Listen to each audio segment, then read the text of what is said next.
Hello guys, welcome to this channel. If you enjoy this video, don't forget to hit that like button and drop a comment. It really helps me grow this channel and bring you more awesome recaps. Okay, without further ado, let's diving into the story. It all started high up in the sky, like way up there, in the clouds. A huge wyvern was just cruising through the air, making big circles. It looked free, like nothing in the world could tie it down. Down below, a man stared up at that wyvern. He felt kind of small, but also super inspired, totally shocked at how chill and independent that wyvern was. He started thinking that nothing in his life looked that free, and that was the one and only reason why he, a regular worker for the magical house Declan, decided to quit his crappy job as a troubleshooter. Yeah, you heard right. The wyvern gave him the final push because, in the sky, there was pure freedom. Fuck this stupid job anyway. But things didn't just stay calm and pretty. Out of nowhere, the scene switched up completely. There was this bird making creepy noises. The bird took off, and under all those spooky clouds, there was trouble. Some unlucky dude was getting straight up force choked, and he looked like he was about to pass out. The guy being choked realized he was in big trouble because the person attacking him, who people called Number 1, hid some insane power that normal troubleshooters were never supposed to have. Number 1 looked totally serious and said that he would be the one asking questions now. He pulled out a special book and wanted to know if it was a magic tome. The guy getting choked gasped that it was. Number 1, never missing a chance to tease, asked if maybe the choke could be a bit tighter, but also wondered if that guy really thought the whole squad came there just to take out one hunting dog with useless book. In his mind, if it was House Declan's business, a whole army could show up to protect their stuff, so he then wanted to know how to use the tome. The other guy told him he didn't know at all. Number 1 pointed out that greedy Declan probably had no clue either, or else they wouldn't have been dumb enough to hide the tome away in some dusty old basement. Even he, Number 1 himself, had no idea how to use it, and yet everyone kept chasing after him for it. There had to be something super valuable going on. The choked dude one more time told Number 1 to just hand over the magic tome and even promised to beg the boss to go easy on him, maybe even let him go back to being a troubleshooter again. But Number 1 just grinned and thought there was no way he'd ever go back to such a crappy job. Then, like some cool villain, he asked the guy if he had any last words before he died. The dude tried to cuss at him, and Number 1 thought those were pretty bold words for someone about to bite the dust. Then, things got even crazier. Another man came walking up slowly, and Number 1, who usually acted tough, got a cold shiver down his back. The second man's vibe was just too powerful, like he could crush you with a look. Number 1 realized this was someone super dangerous. There could only be one person with an aura like that. That man introduced himself, all calm and polite, as Farron von Declan. He was the boss, the head of the super famous magical house Declan from the eastern continent. Number 1 thought, oh crap, this was really bad. Farron asked if he could just hand over the magic tome, and they could talk after that. Number 1, who had spent over 10 years as a troubleshooter, said that he had never ever seen the head of House Declan in person before. He knew the family was a big deal, and now he was facing the strongest head they had probably ever had. He started to wonder what kind of madman this guy could be. But as soon as he looked at Farron's evil face, he realized this was a total nightmare. This guy's power is not a fucking joke for real. For a second, Farron just laughed a little, but then dude went all out and laughed like an evil boss. But Number 1 didn't even flinch. He just matched Farron's crazy energy. He thought that maybe if he hadn't met that free wyvern way back, none of this would be happening. That wyvern is the one awakened his greed to be free. But, damn. He said it was just unlucky for him that the head himself was here, because Farron's aura was next level. Nobody could match it. He called him the most overwhelming mage ever. Farron admitted it would be easier to just kill Number 1 and take the tome, but he wanted to cut to the chase. He offered for Number 1 to return to the family, and said that if he gave back the tome, he'd ignore all the bad stuff Number 1 had done. Number 1 didn't answer right away, so Farron kept talking. He said Number 1 had a ton of talent. After watching his fight, he wondered why they never noticed it sooner. Even though Number 1 came from nothing, just using basic troubleshooter tricks, he still managed to be insanely good. Farron said if Number 1 worked for House Declan, he could fly way above everyone else. But bro, Number 1 clearly stopped listening. He just stared up at the sky again, thinking about how chill a wyvern looked above. Farron tried to get his attention again, saying he'd still need the tome. Number 1 agreed, but then said he had his own rule. If they made him the boss, he'd think about giving the tome back. That made Farron mad, but he kept it together. Number 1 asked if Farron had watched the earlier fight. Then, as a final move, he finished off the guy he had been choking, just to show how far he was willing to go. He explained that Farron should totally know how many people he'd already taken out with these hands. Now Farron just lost it. He said that if this drama kept up, there was a good chance number 1 would die right there. Number 1 knew Farron wasn't wrong, but he charged in anyway, thinking to himself that he was way too far in to stop caring about what happened next. Both of their powers started going nuts, and number 1 thought that you couldn't really know if someone's magic was stronger or weaker until you actually checked. Farron decided to teach him a lesson. He pulled out a spell, he just stretched his hand, and suddenly a crazy magic circle appeared. Then, bam! An earth spear shot up from under number 1's feet. Right away, Farron hit him again with another one, this time from straight ahead. Number 1 realized he was in serious trouble because these attacks were coming way too fast. But, lucky for him, he dodged to the side just in time and thought that this was what it meant to fight the head of a super famous family. There was no way to find a hole in Farron's defense. Farron kept up the pressure and asked if number 1 was lost in thought. Suddenly, number 1 crashed into some kind of magical wall he didn't expect. Now Farron really turned up the heat. He made fun of number 1, pointing out how he just talked about measuring things to see if they were stronger or weaker. But sometimes, he said, you just knew right away who was outmatched, without any measuring at all. Number 1 pressed his hand on the magic barrier and then looked up to see a huge magic circle form above him. Farron said that this, right now, was how big the gap really was between the two of them. Number 1 couldn't do a thing except watch as the big attack came flying in. But it didn't end with number 1 getting wiped out. Farron decided not to kill him, even though he totally could have. He just beat him up pretty badly and then asked if number 1 was finally ready to talk things over.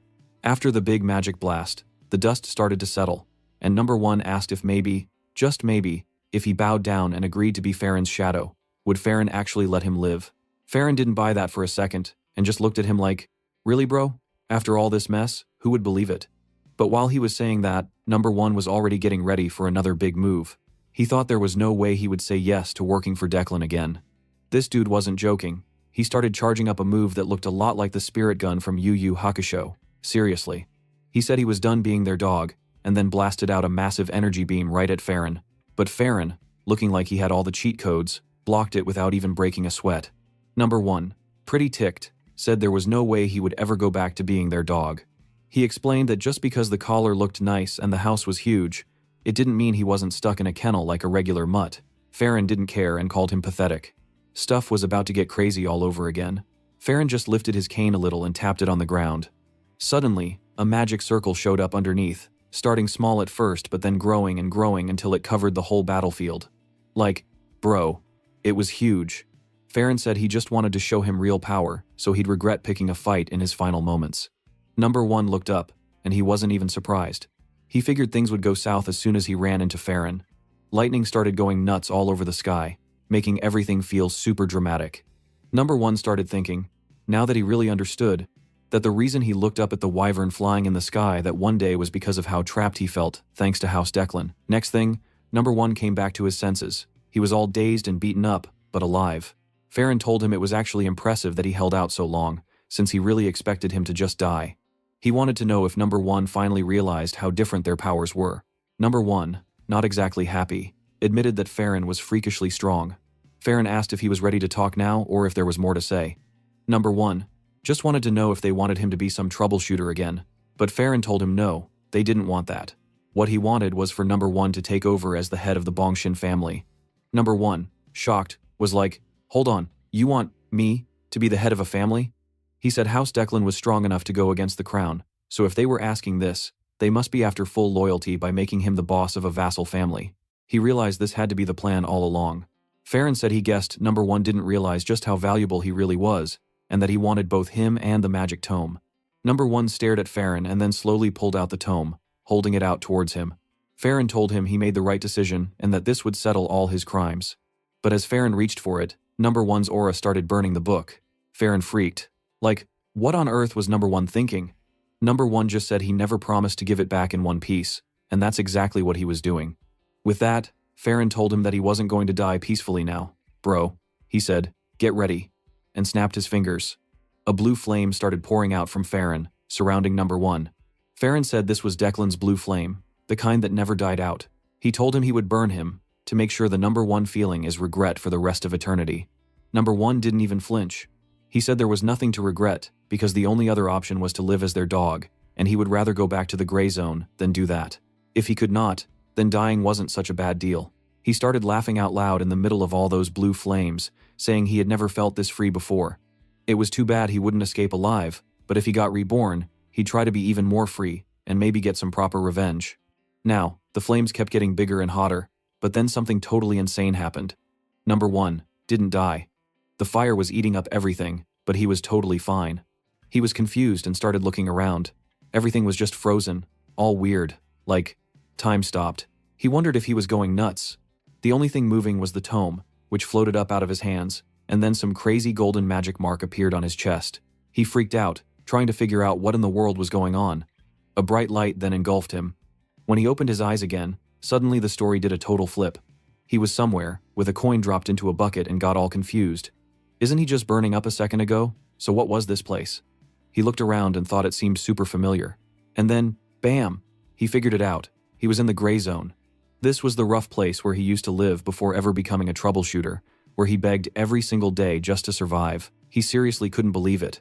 He kept asking himself if he really just traveled back in time. Later on, he walked down to a river, needing some time to think. He saw his reflection and figured it had to be him, but he was a lot younger than before. He looked at his chest and groaned. There was a weird mark there, the strange mark from before. He had no clue what happened, but it had to be the magic tome's doing. He started thinking maybe time travel was the whole point of that artifact. And, bro, when the top dude like Farron comes after something himself, you know it's important. But honestly, nobody really knew what that tome could do. Maybe he's just lucky to get back into the past? Bro then really went to whatever mode now. He decided he wasn't going to sit around and question any of this crazy time travel stuff. He was just going to do exactly what he wanted. The world felt way too real for any of it to be a dream. The smell of rank sewage made it super clear. So not only was he alive, but now, he felt like anything was possible. He could actually be successful at whatever he picked.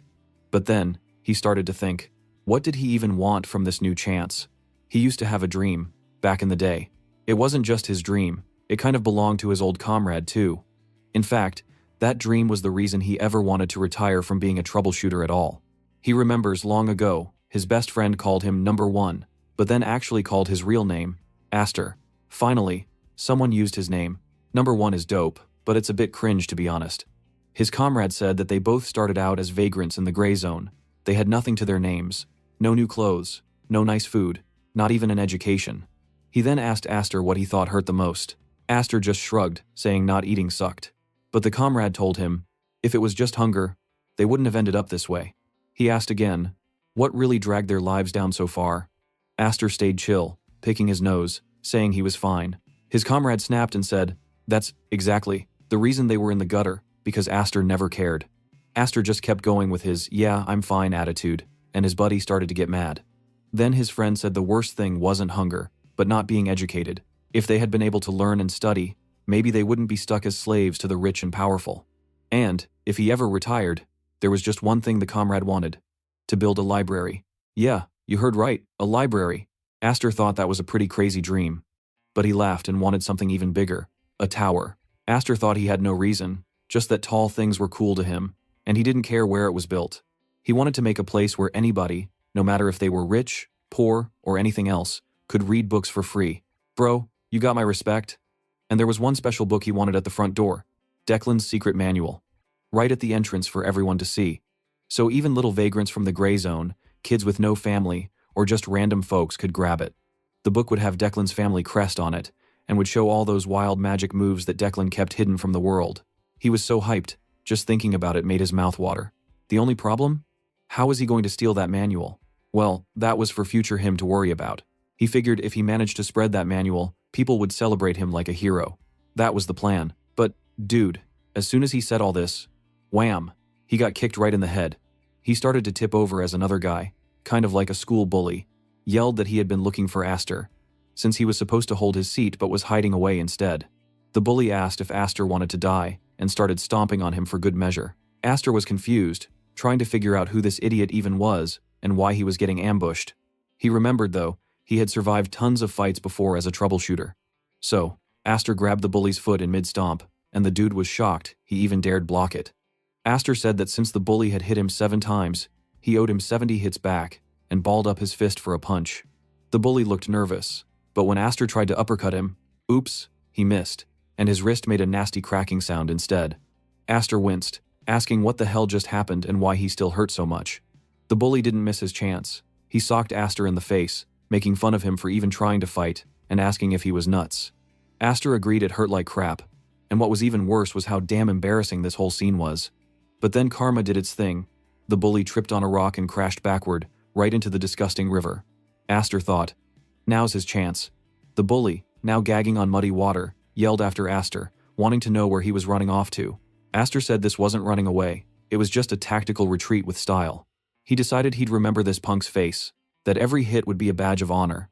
Because, hey, he was a pro troubleshooter who didn't know the word quit. Once he got away and hid in the alleys, the truth hit him. His young body was clearly super weak. He even hurt himself trying to punch, so maybe the dream of a giant magic library tower needed to wait until he got stronger. First, fix the body. Then, out of nowhere, a voice asked if he was hungry. He looked over and saw another little kid staring at him. Aster asked if the kid even knew who he was. The kid said nope. Figures. The kid was a mess, but his clothes weren't super fancy, actually. Are you blind? Even one glance and I can see this kid is rich or something. Aster instantly figured the kid was a fallen noble, probably tossed out after some spoiled noble family drama. In other words, this kid was a disaster waiting to happen, a total walking bomb. He called him Kid, but the boy replied that his name was Damien. Aster rolled with it, but then Damien randomly told him his mom's name was Bianca. Aster just thought, why does it sound like I'm learning way too much right now? But looking at that stupid face, Aster realized Damien probably had some issues and apologized. In his mind, Aster decided he definitely needed to avoid this kid before things got dangerous. Who said nobody would think he was the kidnapper or something? But Damien just stood there, and Aster was confused. He asked why Damien wasn't leaving yet. Damien answered that he wanted to stick with him, making Aster think about smacking that white hair kid just to get rid of him. When he told Damien to scram, Damien noticed his hurt wrist, reached out, and offered to heal it. Aster was surprised as Damien started casting healing magic. Suddenly, Aster's wrist started to feel better, and he realized this wasn't just some simple spell. The Light of Healing was a super rare technique that belonged to the Blander family, a powerful family ruined by Declan. Aster's troubleshooter gut told him he was getting stuck in something sketchy. But why was a Blander kid wandering around the gray zone? At this point in time, the Blander family should still be strong. Aster kept saying Damien's name a few times, trying to remember Damien's name from the Blander clan, just to check if this kid was really who he thought. That's when Damien's whole vibe changed, his tone shifted, and his eyes? Bro, they were two totally different colors. The minute Damien asked if Aster was calling for him, Aster had one of those oh crap moments. He remembered hearing stories about a Blander kid with weird eyes. He suddenly realized who was standing right in front of him. This wasn't just any slow-looking kid. This was the monster of Blander, Damien von Blander.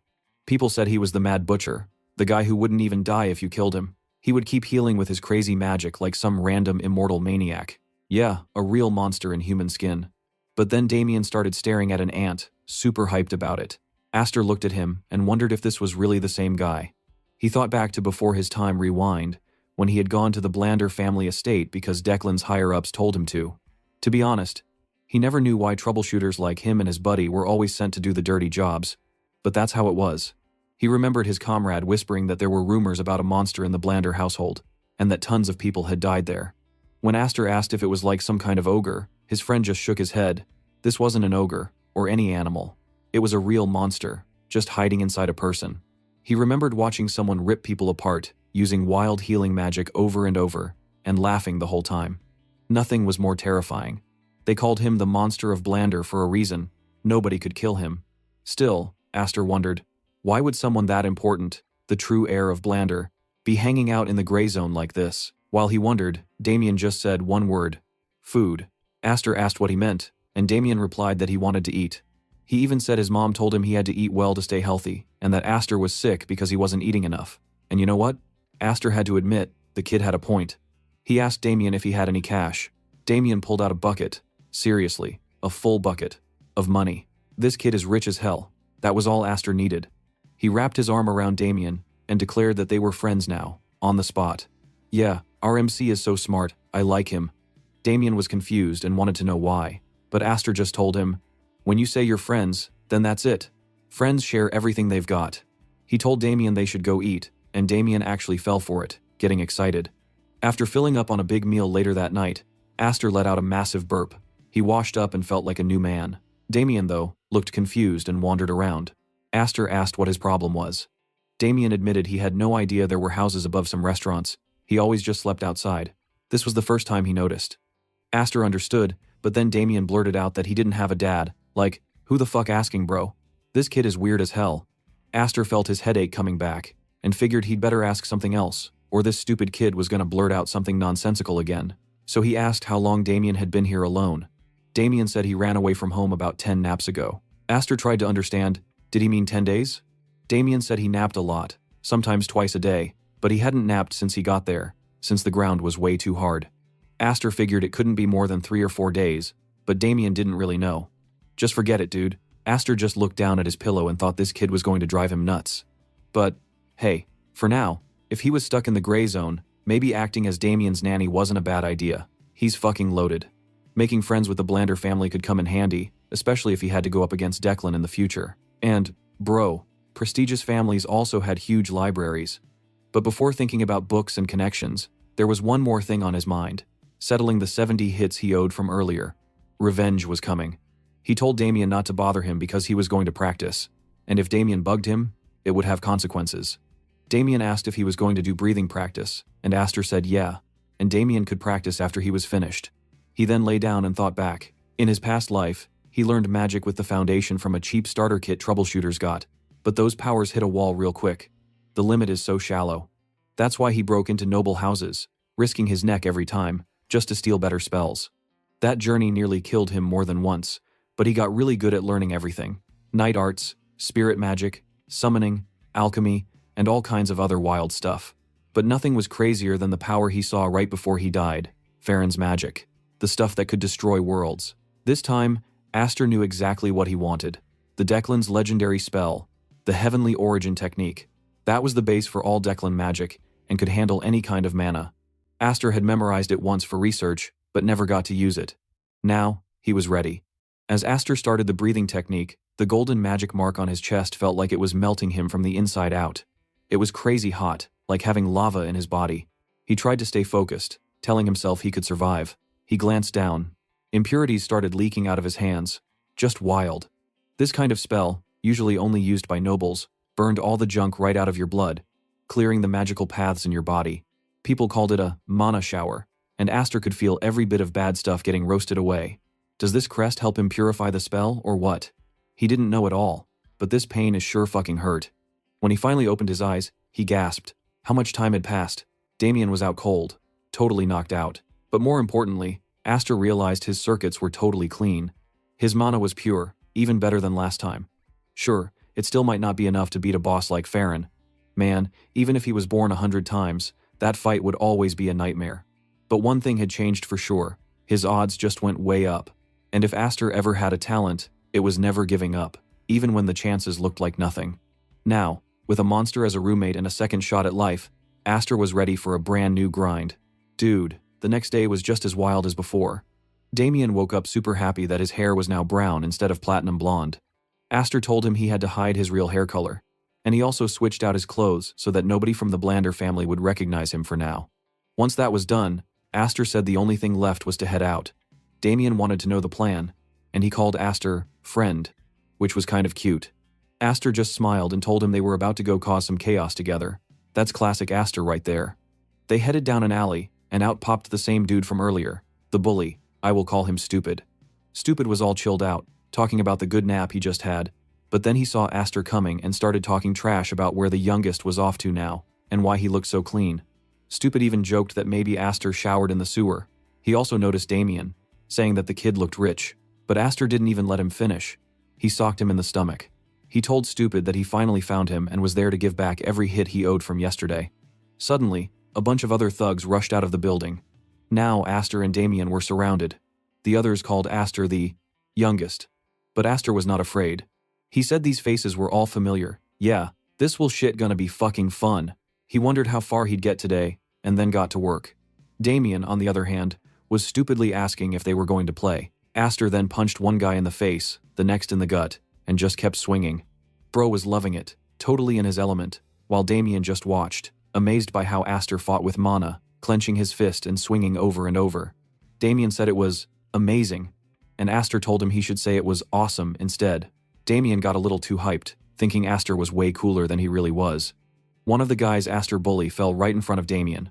Damien noticed he was hurt and said not to worry, he could heal him.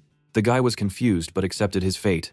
Damien healed him up, and right away, Astor yanked the guy up, telling Damien this would make things easier. Now he could keep beating people up without having to worry about hurting them for real. The alley echoed with screams for what felt like hours. One by one, all the bullies ended up on the ground, grabbing their bruised butts. Astor, then looking at Stupid, grabbed a paddle and started giving him payback. He asked how many times he'd been hit before, but Stupid, honestly, didn't remember. So Astor just called for Damien, and Damien wanted to know if it was his turn again. That's when it hit them. Astor would beat the thugs, Damien would heal them, and they'd just repeat that until everyone begged for mercy. Later that night, Astor thanked everyone for the fun, and the others thanked him back. Astor felt pretty proud, actually, while Damien said he just wanted to play again sometime. Astor was low-key proud too.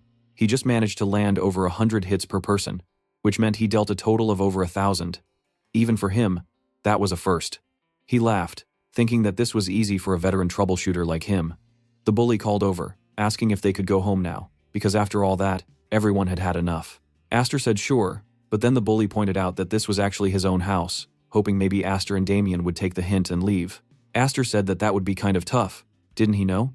The bully replied that they'd just go instead. So, the thugs left their own house without any hard feelings, just totally wiped out. As Astor watched his friends leave, he suddenly sensed someone coming at them, fast and sneaky. It felt like another troubleshooter, a real pro who moved like a shadow. Astor guessed it was a pursuer sent for Damien, and he realized maybe he wasn't as careful as he thought. He couldn't believe the Blander family had responded so quickly. The pressure from this person was huge, and if the guy knew any magic, even one spell would be rough to handle right now, not to mention fighting hand to hand. But hey, this was nothing new for Astor. He was a veteran, after all. So he gathered up mana at his fingertips, planning to use his own spirit gun move. He compressed the mana bullet, making it stronger and smaller, ready to go. Then he spun around, his coat flying out like some action hero, and pointed at the spot where the pursuer appeared. But instead of a fight, things took a weird turn. The guy dropped to his knees and slid across the ground, shouting out that he was so glad to see his young master. Damien saw who it was and yelled, asking what Alfredo was doing there. Yep, his actual name was Alfredo. Astor laughed, thinking it was like Batman with his own butler. Alfredo said they'd been searching for Damien everywhere, not knowing what he was up to or where he'd gone. He claimed he hadn't slept a wink from worrying, and now he wouldn't let go, begging Damien to come home or just kill him instead. The drama, bro. Alfredo then apologized for the scene, introducing himself to Astor as the butler of the Blander family. Astor politely introduced himself too. Alfredo said the young master really liked Astor, and if Astor was okay with it, he should join them. Astor thought about the offer for a second. As a rule, he hated getting involved with high-ranking families, but honestly, having a connection with one couldn't hurt since he'd planned on it anyway. Plus, the Blander estate was on the way to Zenian Academy, which everyone said was the best school in the East, with the biggest and baddest library. Astor was going to build the best library ever, so checking out Zenian's didn't sound half bad. So, Astor told Alfredo he understood and thanked him. Alfredo went to get the carriage and told them to wait. Astor grinned, thinking sure, he went a little off the rails, but this new lead was a good thing. And now, he was about to see how the Blander family's food tasted. Maybe this was the start of a whole new adventure. Bro, the night was just getting started for Astor and Damien. They rolled up to the Blander estate, which looked totally next-level fancy, even in the dark. Alfredo was right there at the door, greeting them all official, welcoming Astor to the Blander family. Astor hopped out of the carriage, feeling a little hyped. This was his first real visit to the famous Blander mansion. Alfredo told them it was late and they needed to rest. He called over a maid, Lancy, to take care of things. Yet she scolded Damien right away, telling him to follow her, and Damien started laughing, all nervous before yelling that he was in trouble and dashing away from her. Meanwhile, deeper in the estate, Alfredo strolled down the endless halls and knocked on a fancy door. The person inside, a woman, told him to come in. This was Bianca, Damien's mom, and the real boss around here. She asked right away about her son. Alfredo said Damien had been stuck in the 7th black and white zone, but he brought him home safe. As Alfredo stood there, Bianca kind of lost it for a second. She exploded something on her desk, cast a magic circle, and started ranting about what Damien was doing out there, and if he was really alright. She said if even a hair on his head got hurt, she'd lose it for real. Alfredo stayed calm and told her to listen. She finally relaxed, canceled her magic, and sat down. She said it was a relief, and Alfredo agreed it was lucky too, because nobody wanted to see her unleash her old blood witch fury. If anyone ever hurt Damien, there'd be no one left standing. She complimented Alfredo, but he just said he was only doing his job. Still, he mentioned one weird thing. Bianca asked what it was. Alfredo said it was about Damien's new friend. Bianca wanted to know what was unusual about this boy. Alfredo thus explained that Astor had sensed Alfredo's presence before he even showed up. He was already ready to fight. When they faced each other, Alfredo saw a mana bullet in the boy's hand. Bianca was impressed. That was some busted talent. Kids like that shouldn't be living in the gray zone. Alfredo agreed, and said that's exactly why he needed a favor. So, bright and early the next day, Alfredo called for Astor and, with lots of confidence, asked if Astor would become his successor. Astor nearly choked. What the hell was this butler talking about? Alfredo was sure Astor wouldn't say no, because being a butler for a top family was a big deal, especially for someone from the slums, but Astor shot it down right away. No thanks. Alfredo looked stunned, like he couldn't even believe it. Damien suddenly piped in, wanting to know what was going on, and Astor explained he was grateful to be considered, but he liked things the way they were. Alfredo started analyzing him out loud, saying Astor was probably just cocky because he was a gray zone vagrant with raw talent. Alfredo shared that he, too, was born ordinary, wild with no real limits. But then he told Astor the world was huge, and he needed to see it. Astor said, yeah, he knew the world wasn't small. Alfredo figured Astor maybe felt invincible, like he could do anything right now. Yet Astor told him, not really, bro. Alfredo was getting irritated but held it together. He asked Astor if he'd ever heard the story of the goblin who grew up in a canyon, never knowing the outside world was way scarier. Astor grinned and said he didn't think of himself as a goblin, he was more of a wyvern, and for him, freedom was everything. That did it. Alfredo finally lost it and said Astor didn't know crap. So, Alfredo said he'd show him personally just how wild the world could be. He marched Astor over to the butler's training area and busted through the doors. Inside, all the young butlers, about Astor's age, turned to look. They were training hard, like elite students at some magic sports academy. Alfredo showed them off, telling Astor that these were all top talents, officially recognized by the Blander family. Alfredo bet Astor could feel the difference. Astor had to admit, they were legit, strong, and looked way older than they really were. Their subtle auras filled the whole room, but Astor saw it underneath. These guys were still just goblins, competing and hungry, not a wyvern like him. Alfredo then asked if Astor would change his mind now. If Astor succeeded, he would outshine all of them. But Astor said, nah, that he actually hated the spotlight. Hearing this, Alfredo was confused and asked why. Just then, one of the boys raised his hand. His name was Winster. He told Alfredo that if Astor could really sense how strong they were, there was no way he'd refuse the offer.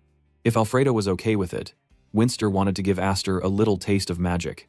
Alfredo asked if he was challenging him to a duel, and Winster said, not really, just to show what magic was like. Alfredo thought Winster was getting a little bold, but actually liked the idea. He offered Astor a choice.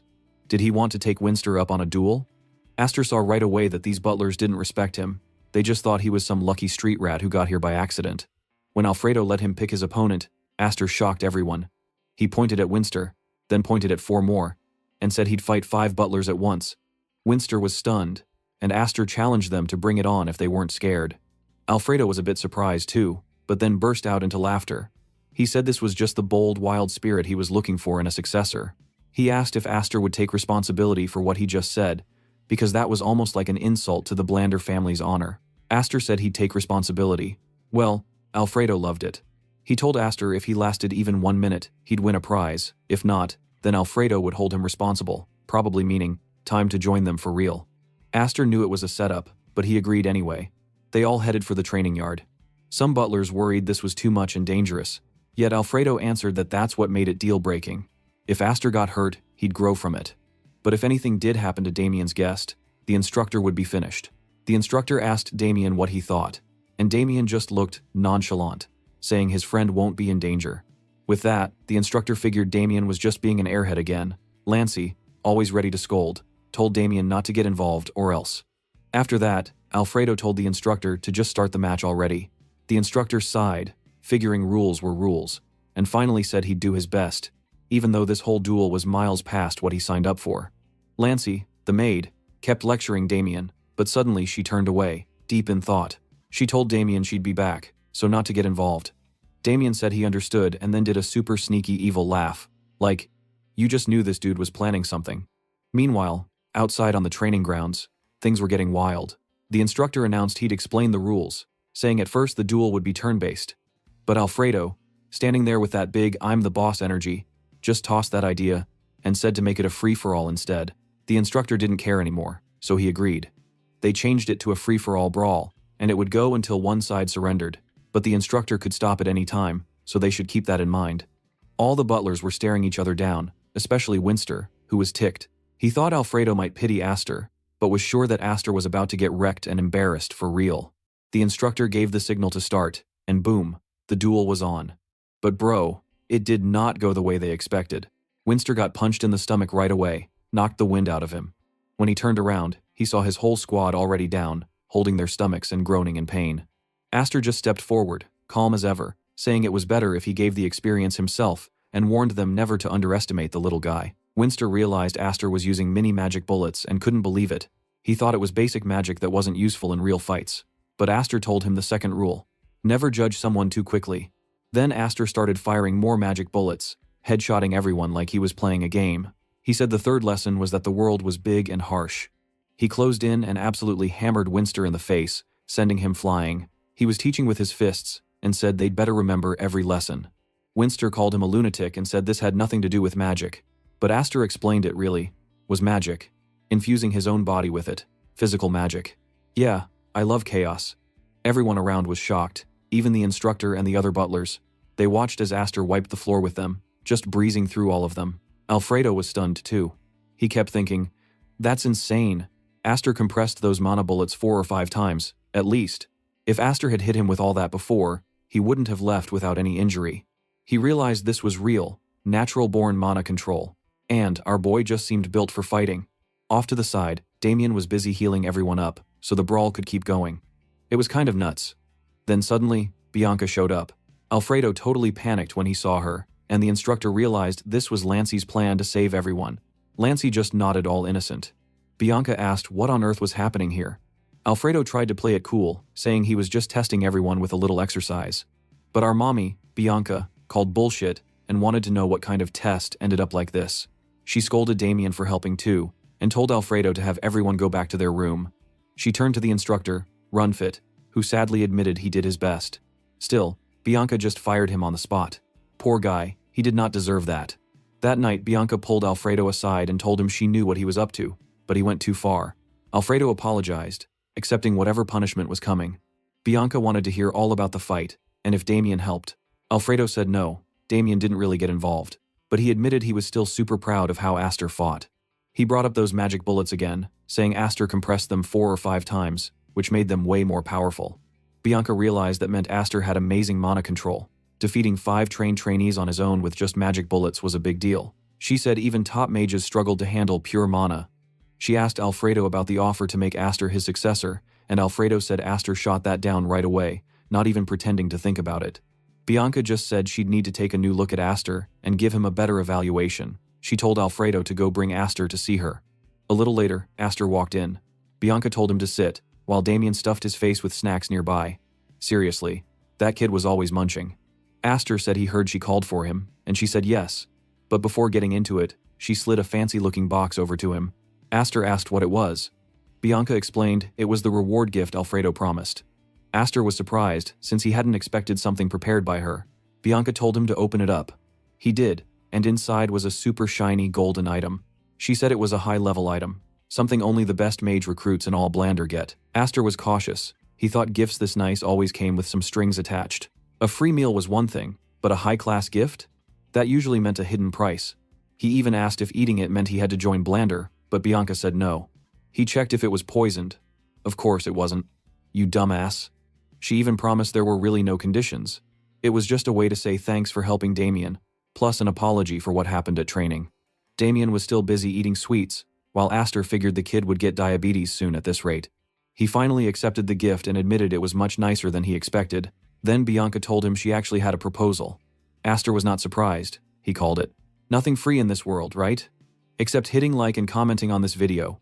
Do it now or I'm gonna ask Aster to kick all of your asses. Bianca then patted Damien's head, saying she wanted to arrange for Aster to go with Damien to the academy. Damien had been meant to enroll the year before, but didn't want to, so they waited. In the end, Damien ran away, so now she was asking for Aster to go along, since Damien liked him. Even Damien said if his friend went, he'd be happy. Aster could see the logic. For Bianca, it really was a big deal. Forcing Damien to go would just make him run away again, and there was no easy solution.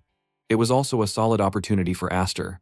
In a world where bloodlines and connections meant everything, networking at a top academy would help big time. He still felt it was a leash, but promised to think about it. Bianca said to let her know when he made up his mind. Then, just being curious, she asked why he turned down the butler job Alfredo offered. Aster grinned and joked that back when they met, Alfredo did a knee slide, and his own knees were way too precious for any of that. Bianca was like, what does that even mean? And even Alfredo, listening nearby, wondered if that was the actual reason. Yeah, our boy doesn't want to do trash work anymore. Later that night, inside his room, Aster was deep into meditation, blue magical energy swirling around him, lighting up his face like a boss.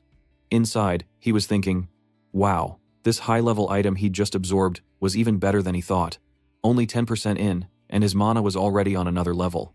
He wondered if having a flame-born body from House Delcan now made it work even better. Usually, magic stuff came with all kinds of impurities, but this? Nothing. It was all pure boost. He was hyped, but he was also thinking about the Academy offer.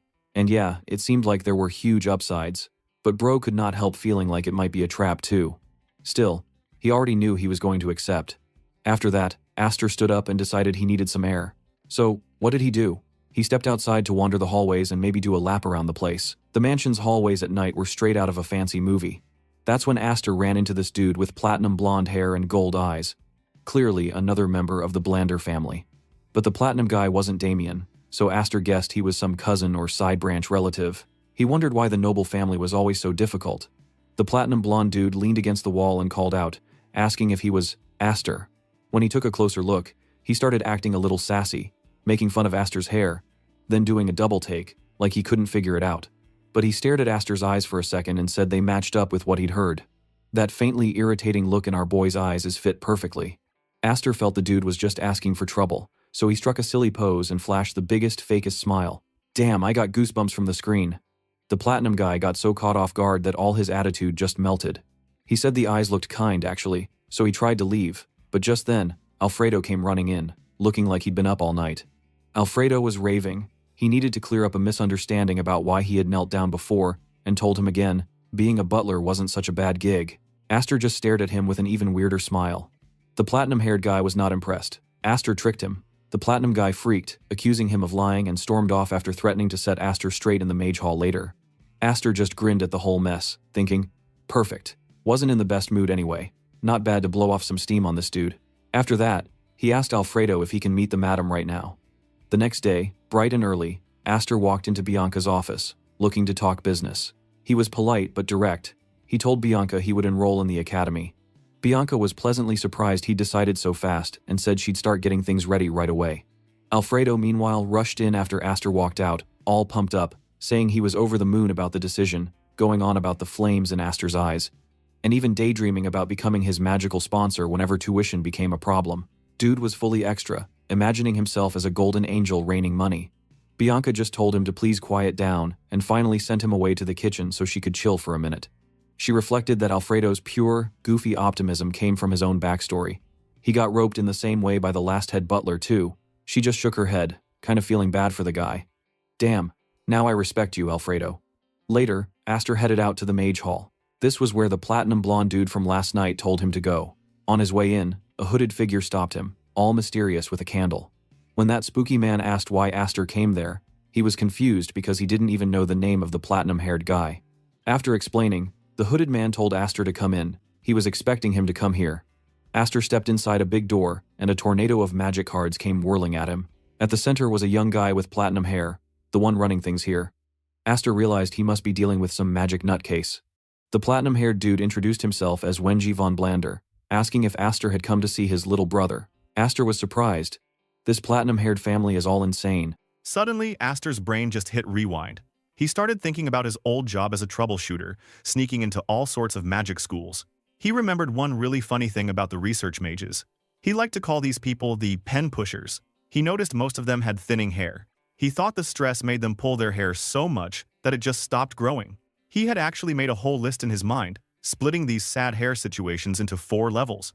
At level 1, the mage tried to act chill by hiding their head under their hood. Level 2 was when they just gave up and let their thin hair show, like, yeah, I'm balding, so what? Then there was level 3, where they just shaved it all off. But level 4? That was when the mage just went off the rails and started looking for magic to fix their baldness, even though nobody ever made it work. Sounds desperate, right? But man, Wenji was nothing like those pen pushers. He came in, looking young with thick hair, none of that old, stressed vibe. Wenjithan started things by saying sorry for his little bro acting too wild. He said he never thought his brother would disrespect a guest of the head of the family. As Aster listened, he totally noticed that thick hair. This dude was special. Wenji poured him some tea and told him he worked at a magic academy. Not just that, he was the vice principal. Aster was instantly impressed, because families like the Blander never gave jobs like that just to rich kids. Wenji had to have some real magic skills. Wenjithan told Aster that he was different from all the usual weirdos in the gray zone. That made Aster laugh, but inside, he actually felt kind of uncomfortable. He secretly wished Wenji would just act mean, because that would make things easier. Instead, he was all smiles, and our boy could feel that weird chemistry like, nope, these two were never going to be buddies. Then, Wenji congratulated Aster for getting invited to Xenian Academy. Aster said thanks, and he started talking about how awesome the academy was, bragging that he graduated from the 145th class. Our boy wondered if Wenji was trying to act like his old school friend or something. That guy must have noticed, because he apologized right away and said he got a little too excited and maybe babbled too much. Then, he said they should get to the real reason for their meeting. Aster thought, what was this main point, bro? Wenji said there was something he had to check first. Then he dropped a total bomb on Aster by asking if he would risk his life for a friend. He explained that the Blander family's whole future was on the line. Then he brought out a glowing book, saying if Aster was ready to put it all on the line, he would give Aster the book. It was insane. Aster was shocked out of his mind. This wasn't just any book, it was the Blander family's main secret, the Book of Healing Light. Switch over to the fancy palace garden. Lady Bianca was chilling there, messing around with yellow flowers. She let out a big sigh because Damien's school problem was finally gone. It used to give her a headache, but now she felt so much better. She started to think about Aster, who she thought was a real good friend for Damien. She knew he was super talented. He could be blunt and maybe a little rude, at least, that's what Alfredo said. But hey, Bianca thought that was normal for a guy his age. She liked him most because he was always steady and never faked compliments. He stayed the same even after learning about Damien's fancy background.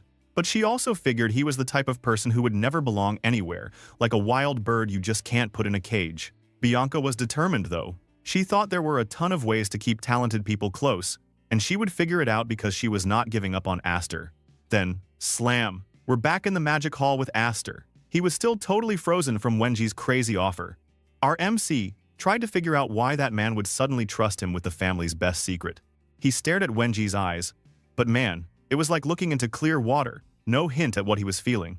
Aster thought that you could always read emotions in someone's eyes, whether good or bad, but not with Wenji. This guy was like a pro assassin, emotionless. Aster guessed Wenji had worn that mask for so long. Maybe not even himself knew who he really was. Wenji then told Aster not to give an answer too quickly, especially just because he wanted the reward. He said this was super serious business, nothing to joke about. Aster decided to answer anyway. He said he'd listen to what Wenji had to say and that if he could do it, he would, but if he couldn't, he wouldn't bother. When Wenji heard that, he got angry.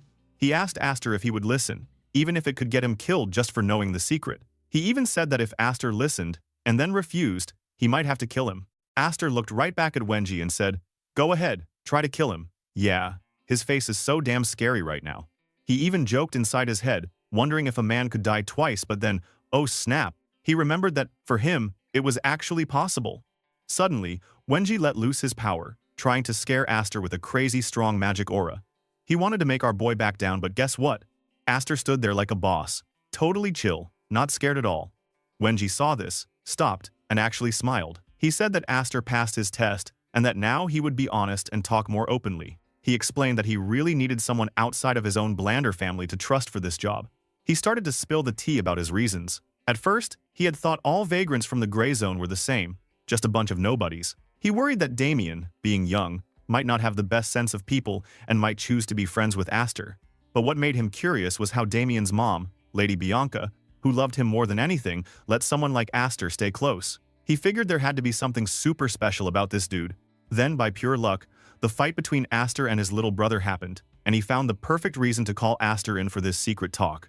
Aster asked if it was really necessary for the vice principal of a magic academy to act like this and use his brother just as an excuse.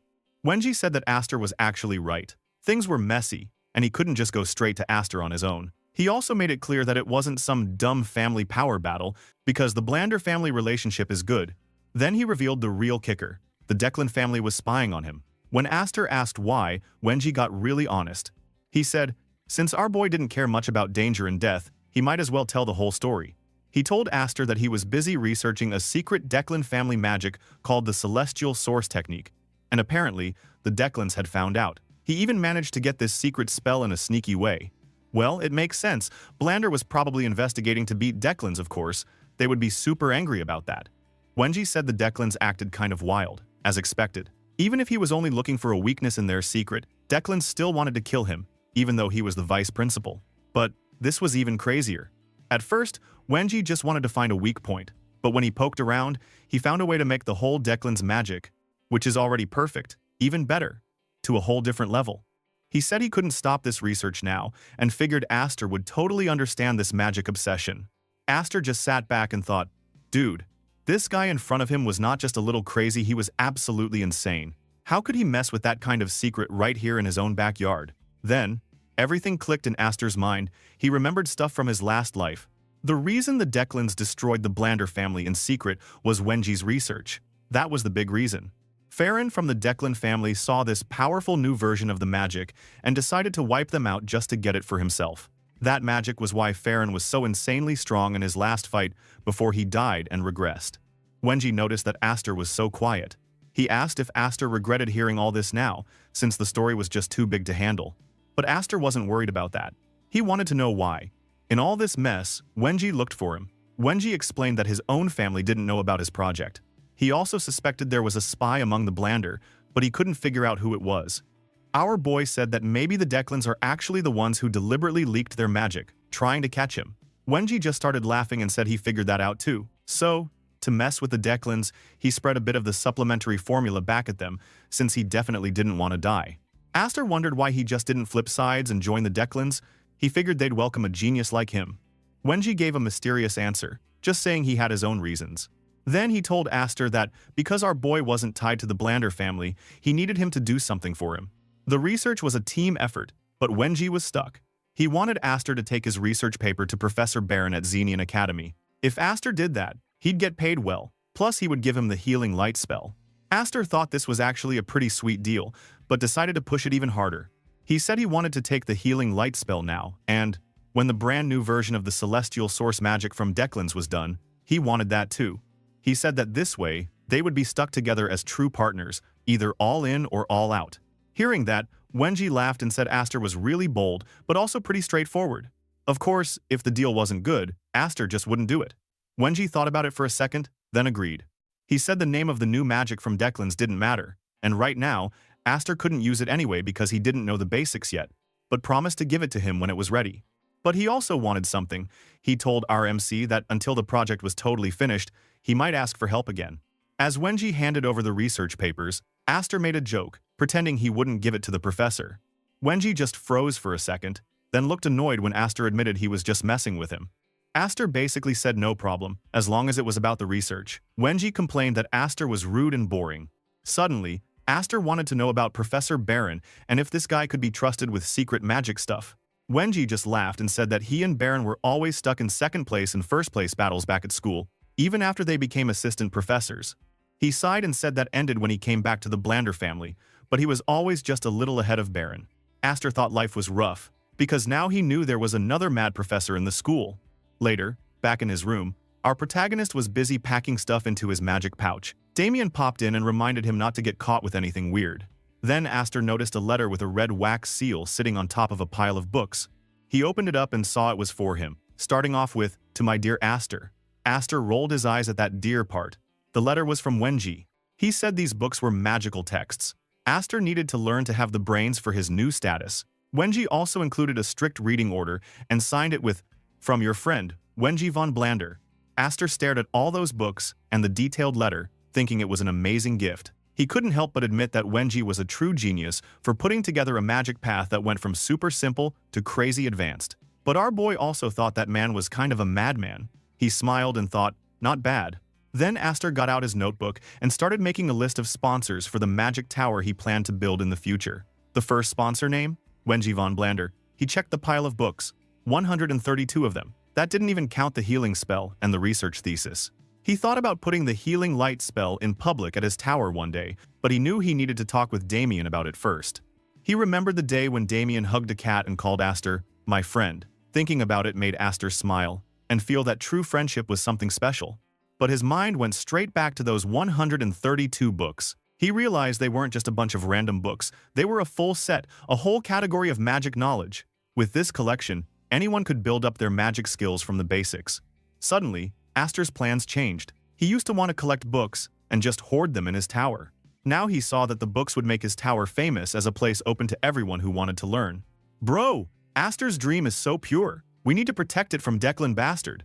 Somewhere else, Wenji was thinking about the meeting too. He was pretty pleased, because things had turned out way better than he expected. He originally wanted to have Aster deliver the research to the professor if he was useful, and ditch him if not. But now, he thought Aster was an interesting guy. He remembered how Aster looked him in the eye when he threatened him. Aster wasn't faking. He really did not care about dying. Wenji thought that most people were boring and fake, but this made Aster different and kind of cool. Also, he could tell that Aster had a lot of secrets, which just made it more fun. For the first time, he found someone who really thought in the same way and wanted the same things, a feeling he'd never had before. A couple of days passed, and it was finally the big day. Aster was getting ready to leave for the academy. A maid let him know that when he arrived, he'd just have to fill out some easy paperwork. Both Damien and Aster didn't even have to take the entrance tests. The maid also said that Aster looked great in the new school uniform. Aster thanked her, thought being from a famous family had some nice perks. He waived the test entrance. He thought to himself again, yes, money is too op. At the carriage, Damien and Lady Bianca were waiting. Damien shouted for Aster to hurry up. Before leaving, Lady Bianca wished Aster well, told him to take care, and hoped he'd get everything he wanted from this new start. Aster thanked her warmly and smiled. As the carriage rolled away, Aster repeated those words in his head. What I want. He decided he was totally going to get what he wanted. He thought about Xenian Academy, the best school on the Eastern continent, packed with future sponsors, and he planned to collect them all. He gave a confident smile and thought, just you wait, colleagues, here I come. During the carriage ride, Aster read all the books from Wenji. He was blown away by how smart Wenji was. Our boy realized that even though the rules of magic were simple, everyone saw them a little differently. Like water. Some people saw it as life, others as disaster. It all depended on your point of view. Every magic family had picked their own unique path, based on how they looked at that one basic idea. By the time he finished the books, Aster discovered something huge. Wenji had set up his lessons to match the super-secret roots of Declan family magic. Suddenly, Damien called Aster, "my friend," and pointed out the window. They had arrived. Xenian Academy was right outside.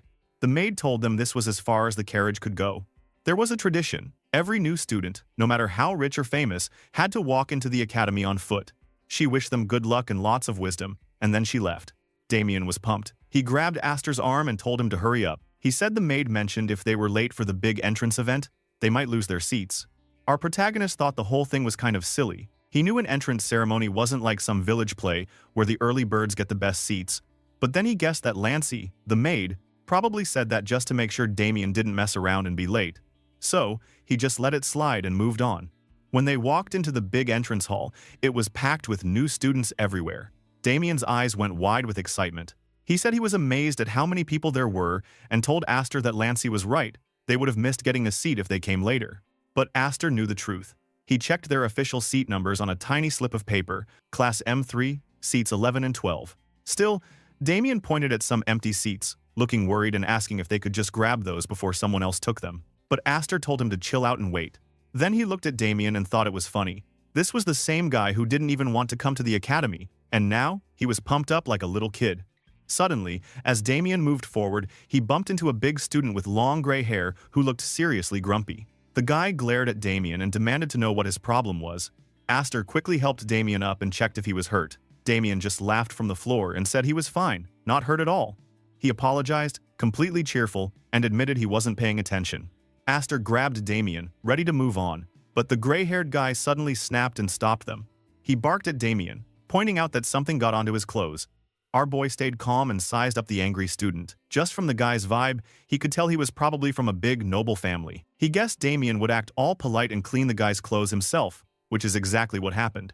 Damien started scrubbing at the clothes, apologizing like crazy and even promising they'd shine brighter than before. But the other student was getting madder and madder. Astor felt like this was going to turn into a fight no matter what.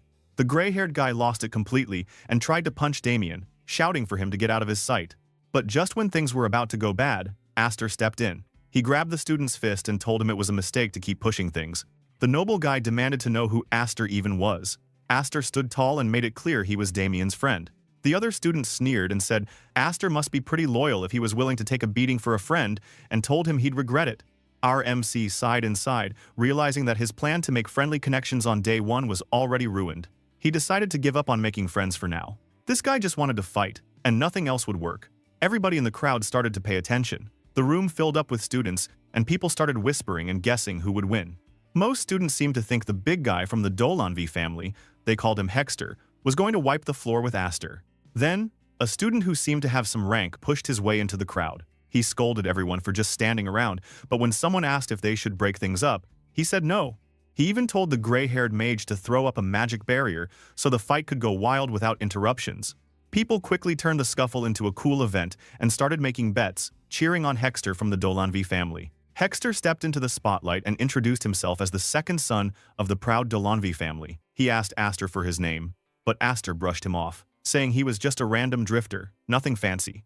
Hexter was cocky and said that being a nobody didn't matter, but he joked the small dueling space put mages at a disadvantage. Then, in a show of generosity, he told Astor to go first. Astor almost wanted to laugh at how dramatic Hexter was. He said Hexter had a big mouth for someone who hated talking and teased him by asking if he was scared. That pushed Hexter over the edge, and he charged at Astor, swinging his fist in a fast punch. Astor noticed that the crowd only talked about Hexter being strong, but actually, there were two dangerous people. Astor himself was no joke. Hexter believed he could handle any punch from a magic student, but once Astor's fist hit him, he was totally shocked. The punch was way heavier than he expected. Hexter even called Astor a scoundrel, shocked by his strength. While Hexter was reeling, something even weirder happened. He felt a burst of healing magic.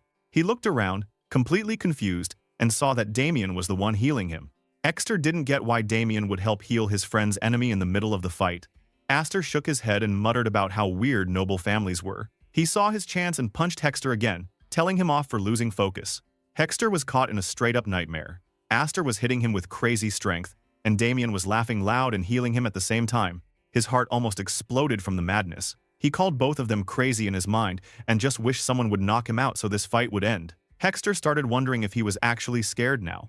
Meanwhile, the crowd was getting hyped. They yelled at Hexter to toughen up and reminded him he was the pride of the Dolanvi family, the new star, the hope of the continent's martial arts. They wanted him to end the fight fast and not drag things on. Astor's first day at school was already turning totally insane, and he hadn't even made it to his assigned seat yet. Faced with all those insults from the crowd, Hexter just lost it. He totally blew up, yelling about how he couldn't believe a simple mage like Astor was looking down on him. He went for another punch, but Astor dodged it easy. Then Hexter went all out, charging up every bit of power he had, and it ended in a deafening explosion right there in the hall. The crowd got super hyped, saying this was finally the Hexter they expected.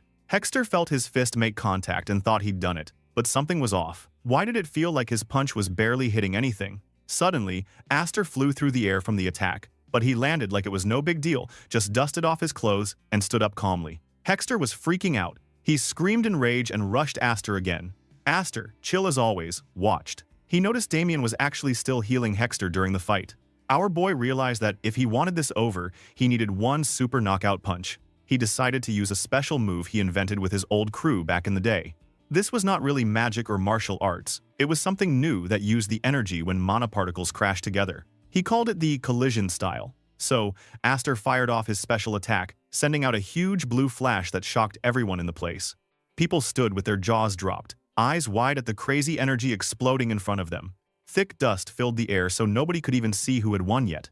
After a minute, Astor put up his hands and said he was the winner, then shouted, "Cheers!" and hyped up the crowd, telling them to get louder. The students exploded with cheers, excitement, and even more yelling. Suddenly, everyone who had bet on Astor started jumping up and down, celebrating their big win. Damien zoomed over, pumped up, and yelled, saying they did it. Aster just answered coolly with a yes. But inside he thought these kids were too easy to impress.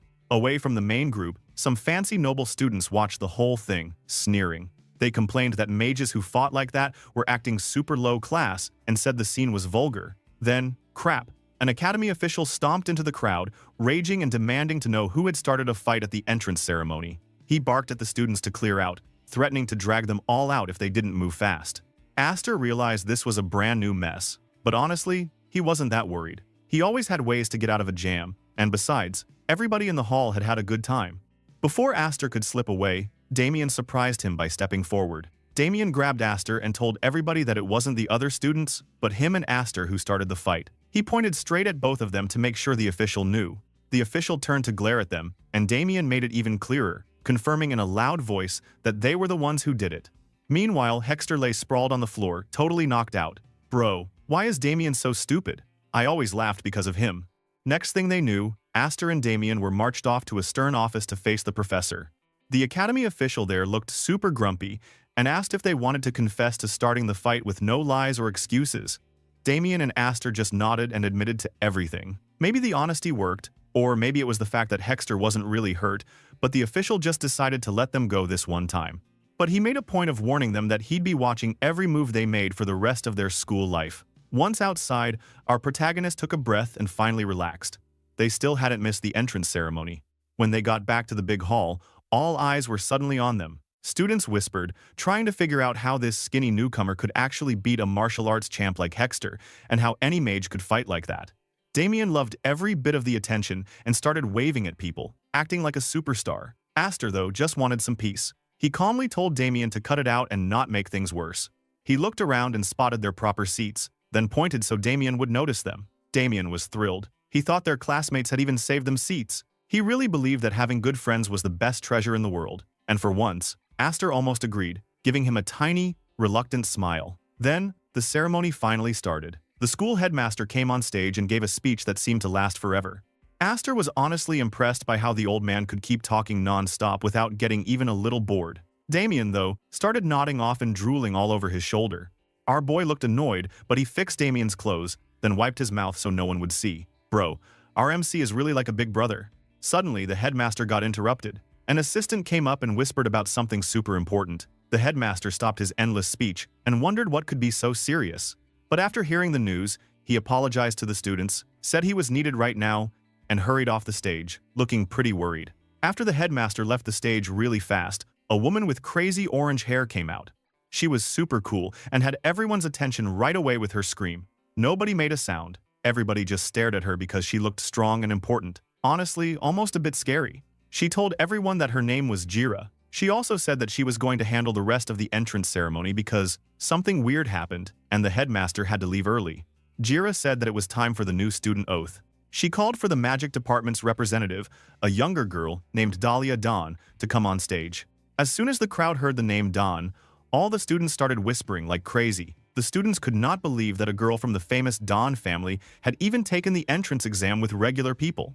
Some students wondered if she was weak, but another kid, who seemed to know more, explained that Dahlia was the third daughter of the Dawn family boss. He said that there was no way the super famous Dawn family would let her take the test if she wasn't super strong.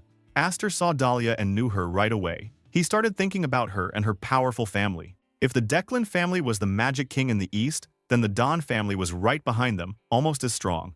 Dahlia was the pride of her family, and everyone believed she would be their future hero. He remembered that Dahlia indeed was really strong. She had even helped him a lot before, after he quit his job as a troubleshooter. He thought their friendship was special. They were never like a victim and a hero, but more like a cool partner duo with secrets and plans together. Aster felt happy to see her joining as a new student, just like he did.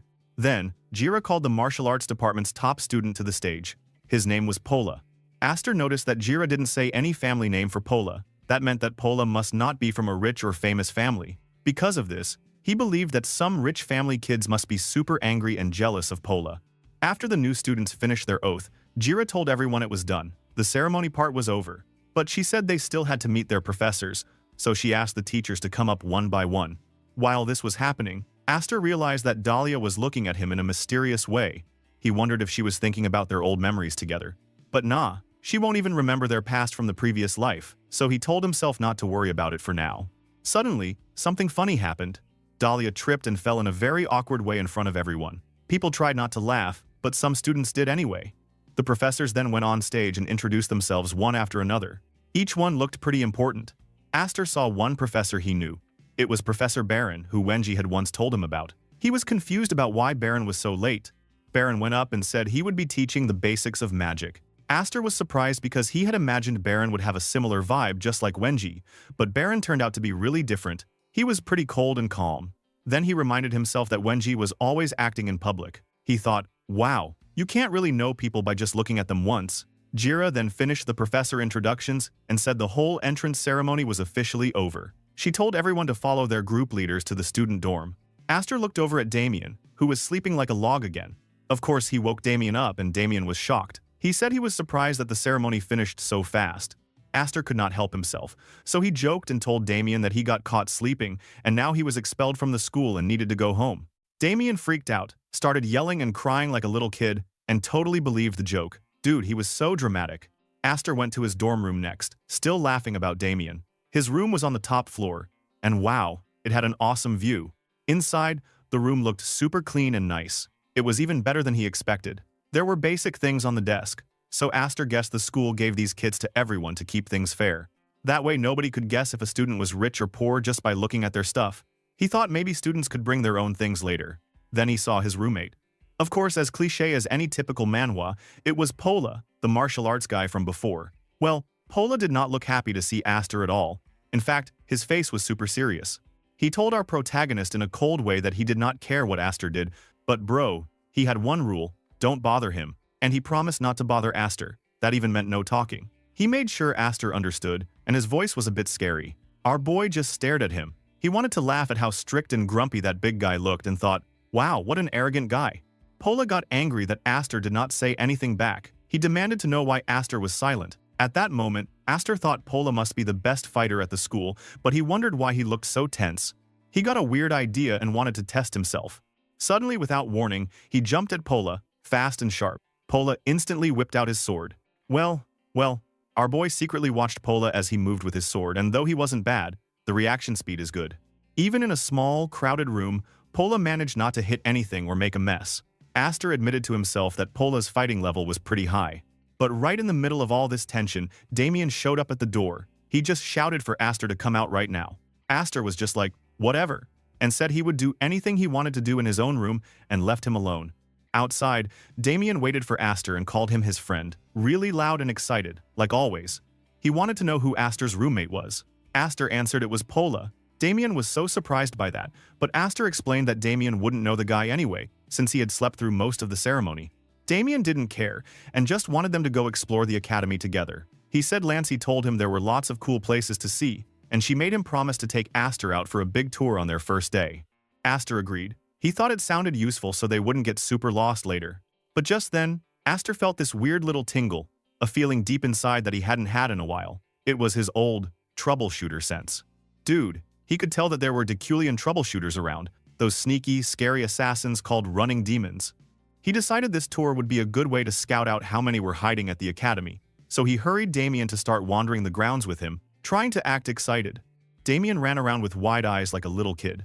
He kept calling everything amazing and beautiful, especially when he spotted this huge, shiny blue lake. He said his home was in the desert, so he had never seen any lake like this before. Aster felt a bit tired, kind of like he was babysitting instead of hanging with a friend. He could just tell Lancey set this whole thing up on purpose, to make Damien busy so he won't annoy that maid. Aster decided he would get her back someday for this trick. He joked with Damien, saying maybe they should ask the school to build Damien his own private lake. Damien totally bought it. He wanted a lake bigger than the big one they saw. When Aster said he'd just need to dig a big hole and fill it with water, Damien got hyped and started dreaming about how awesome his own lake would be. Aster asked what the lake should be called, and Damien said blood, sweat, and tears. That name made Aster almost die laughing, dude. What a weird choice. Wow, that was a BTS song. Some girl here probably knows it. Anyway, when Damien saw a cool, fancy-looking statue, Aster repeated his joke and said maybe Damien should have a statue too. Damien cheered up even more when he spotted a beautiful dragon statue. And somewhere far away, Lancey shivered, not knowing why. Maybe she just knew our boy was messing around with Damien again. After that, Aster decided the tour was over, and they should go back to the dorms. While they walked back, our protagonist was secretly counting the troubleshooter he spotted hiding around. He counted 7 so far, but guessed there were about 10 of those shadowy assassin dudes in total, all sneaking around the academy. He figured out that their main headquarters was in the second magic hall. That was also where Professor Barron's office was. Now, Aster was sure their real target was Professor Barron. He thought it all through and realized the Declan family must have figured out that Wenji had someone helping him. Now they were keeping tabs on Barron because he was one of Wenji's only friends. He actually saw one troubleshooter peeking at them from behind some bushes. But he noticed the troubleshooter was not watching him. They were focused on their real target, the professor. Yeah, they were probably looking out for any outsiders who came to see that professor. Aster grinned to himself and made up his mind. Tonight, he would find out just how much these goons really knew about Wenji's plans. That night, when everything was dark and quiet, one of the troubleshooters moved secretly to an academy building. Inside, 2 masked troubleshooters met up in the shadows. One asked where the team was. The other replied they had already gone ahead to the main spot. The first troubleshooter said they got an order from the bosses to gather at the target's nest. When the second troubleshooter asked if it was the primary or secondary target, the first one said it was for the secondary target. He explained that they had strong info that something valuable would be given to the secondary target at midnight. He also reported that Wenji, the primary target, had finally left his hiding place. The troubleshooters figured out that Professor Barron was their specific target for tonight. The second troubleshooter started to panic. He whined that without help from the single digits, the best assassins, they were just toast against the super strong professors around here. He kept saying they needed number 1, 2, or 3. But his partner broke the bad news. Bro, none of the elites were coming this time. But then he dropped a bombshell. Someone called Callahan, the legendary fire demon, would join their mission tonight. The troubleshooters was shocked. Callahan was famous. He was the vice captain of the Crimson Jewel Mage Corps in the Declan family, and everyone knew he was crazy powerful. The troubleshooters also realized Callahan would destroy anything or anyone to finish his job. So, that meant the commanders expected the whole team to be ready to die if needed. Pretty insane, right? The first man tried to calm his buddy down, saying maybe there wouldn't be a big fight since using a famous guy like Callahan for a secret job was super risky for the Declan family. Still, both troubleshooters agreed they needed to hurry up and join the rest of their team. Maybe if they moved fast, their chances of not dying would go up, even if just a little. So off they went. Meanwhile, Aster was chilling on his balcony, secretly watching everything. And he started thinking about what he heard. There was that name, Callahan. And the important time, midnight. Aster remembered Callahan from his old life. Even back then, Callahan was a legend. After the Declan family almost destroyed itself fighting the Blander family, Callahan kept fighting and being loyal, even when everything fell apart. His biggest fame actually came after that war. People called him the Fire Demon of Declan. Aster thought, wow, facing someone that strong was super risky, but if he could get even a tiny secret of Callahan's ancient flame magic, it would be worth it. He suddenly realized why the troubleshooter he had tailed earlier had left in a hurry. This was the opportunity of a lifetime, and there was no way he would let it slip by. But then Aster started wondering about the real plan. The thing all these people wanted was a thesis, a special, magical research paper. But, dude, the copy of the thesis they wanted was with him, and he was pretty sure it was the real one. So, if some fake thesis was being delivered tonight, then all of this was just a huge trap. Later that night, while Aster was pretending to be in a deep sleep, Pola began to get ready in secret. He put on all black clothes and packed his gear. He quietly checked that Aster was still asleep, then slipped out the door without a sound. But bro, that Aster he saw was just a fucking doll. Meanwhile, in a dark office somewhere in the academy, Professor Barron was busy with piles of paperwork. Suddenly, he felt something was off. He got mad right away. He hated it when the Declan goons messed with him. Before, he could ignore them if they only spied from far away, but now, no way. They were crossing the line. Barron suddenly noticed someone sneaking into his office. It was a masked figure opening the door, thinking he was super slick. Barron laughed to himself because he could feel the sneaky energy, and he totally recognized who it was. The intruder was shocked when Barron called him out, but Barron knew it was Pola. Barron told Pola he needed to learn how to hide his energy better if he wanted to be a real ninja. This was like basic baby stuff when it came to breaking into places. Pola suddenly gave him an envelope. What is this? He then figured out Wenji was involved and tried to guess what crazy scheme he had cooked up this time. Why did that fucker deliberately give him this fake-ass document? But he knew better than to think Wenji was just some idiot walking into a trap. There was always a bigger plan with that guy. Suddenly, boom! The wall exploded in a huge ball of fire. The entire wall was blasted away, and a tall man with long red hair stepped through the hole. Dude, Callahan had just arrived. And he was smiling like this was all a big party. He told Baron his name but joked that a boring professor like him probably never heard it. Pola was totally freaking out. Callahan looked at him and said that his sword made him look like a cheap hire. But Baron just cut him off and said he had never heard of him, not even a little bit. Baron was so chill and rude with Callahan that Callahan was actually surprised. Baron told him to stop playing around and talk seriously. He even said that Callahan's gross smell was enough to make his nose rot. Nobody ever talked to Callahan like that, so he just started laughing. But after he stopped laughing, he got serious. He pointed at Pola and announced that Pola was going to die tonight. And for Baron, maybe he would do him a favor and only leave him with one eye and one arm. Yikes. The battle started fast. No time for trash talk. That trash Callahan is blowing them with a giant fire magic. Baron released a giant wave of ice energy and blocked it. The explosion was massive. It shook the entire building, just total chaos. Pola was shocked at how big and strong the blast was. Yet Baron told him straight up that from now on, he was not a student tonight, but just a mercenary who had to fight for his own life. Pola agreed, gripping his sword, ready to fight until the end. Baron started wondering why no alarms had gone off in the academy after such a loud explosion. He realized the Declan troubleshooter must have cast some kind of magic field to hide all the noise, so no one would come running. He was not sure now if he could actually trust Pola to help in this battle, or if he was just going to get in the way. But there wasn't any time to chat or worry now. The real fight had just begun.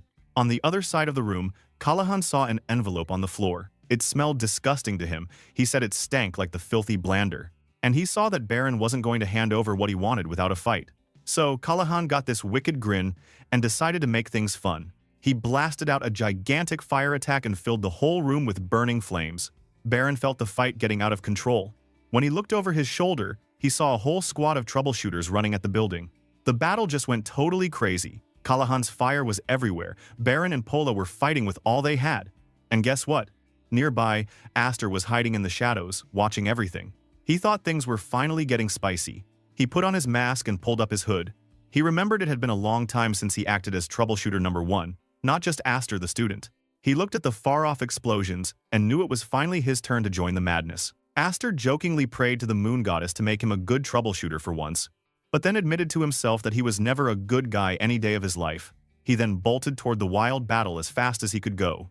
Inside, Callahan was fighting and making fun of Pola, saying that even though nobody knew who he was, Pola was actually holding up surprisingly well. Pola could barely breathe.